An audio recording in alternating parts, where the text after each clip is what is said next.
So, may upod kasama na siyang color-coded na mga colors. Kung anong number siya, then yan yung kulay na i-color mo. Let's say number 7. Then number 7 na kulay yung ikukulay mo. May paintbrush na rin siya. And take note, ito pong number, itong 168 code po to, hindi po to price kasi 79 pesos lang to. Yan. Tapos yan.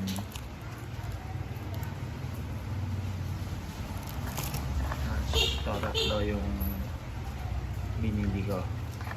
Lahat may kasamang color coded. Galing, no? Color coded. Tapos ito yung kukopyahin. May ano siya, kung anong itsura ng painting. Gagawin mong painting ang gagawin mo. Then, try ko. Sige. Alright, so ito yun. Pwede na. Di naman masyadong kaliitan to. Ito. May mga number. Let's say number 7. Tapos may kasama na siyang parang may hook din, no? Hook. Parang may hook siya. Para pag tapos na, pwede mo tong isabit. Tapos ito yung kukopyahin natin. Yan. Photo paper lang, hindi siya sticker. That's yun. May paintbrush na siya na pangkulay dito. Yan. Yung may libangan natin. Kasi maulan. So, ano? Ayan. Ito lang yung mga kulay. 1, 2, 9. So, ito yung kukopyahin. Yan. Siyempre na. So ito na. May iba-iba tayong parang paano siya na brush. Ayan. Yun, ito yung brush niya. Tapos itong isa naman para sa mga I think maliliit siguro na details, ito yung gagamitin. Hindi ko lang muna linabas yung mga screw kasi di ba sabi mo pa siguro pagtapos na pwede na siguro itong isabit, gamitin. I-try na natin mag-paint. I'm so excited. Alright, so since dalawa lang yung paintbrush natin, so dalawa lang sila, so kailangan natin ng tissue and tubig kasi yung gagawin natin is babanlawan lang natin. Kasi may tayo, marami tayong kulay dito. Alright, sige, tara. Yung details dito, ito yung number 1. Puti na siya. Tapos parang puti na rin naman yung ikukulay sa number 1. Ito yung number 1 natin. Ito yung 1, 2, 3 hanggang doon. Maya na lang siguro. So unahin ko itong number 3. Ano ba kulay nito? So ito pala yung progress na paint natin.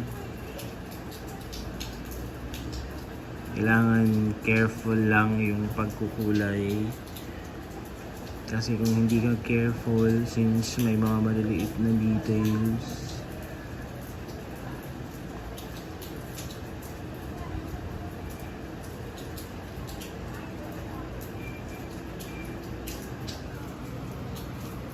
so number 3.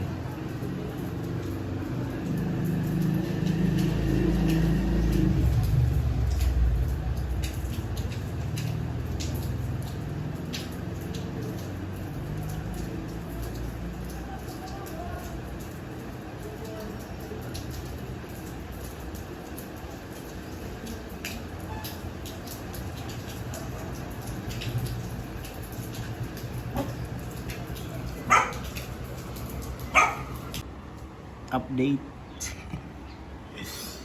Kala ko na dali lang, pero napaka ano nito, quick drying siya na paint.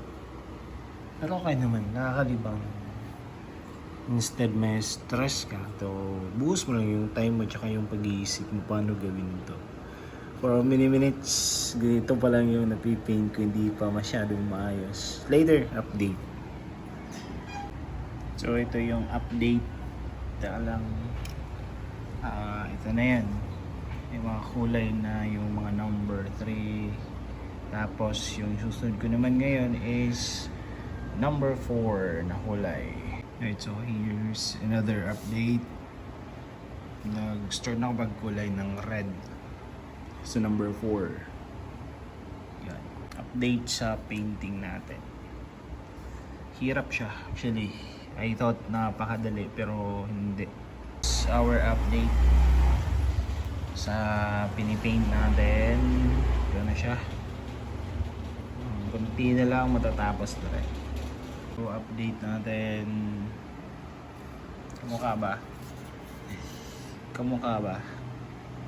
Hindi pa. Hindi pa tapos kasi yung number 9, hindi pa tapos 8, hindi pa number 1, number 2 wala pa. So yun, medyo papunta na dun.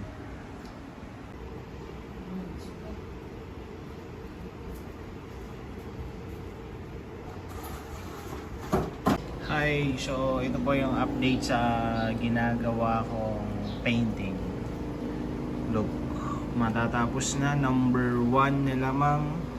9 1 and 9 na lang ata. Yes, 1 and 9 na lang ang kulang. Tapos may mga number 8 na maliliit na details na lang. Okay, matatapos na ta.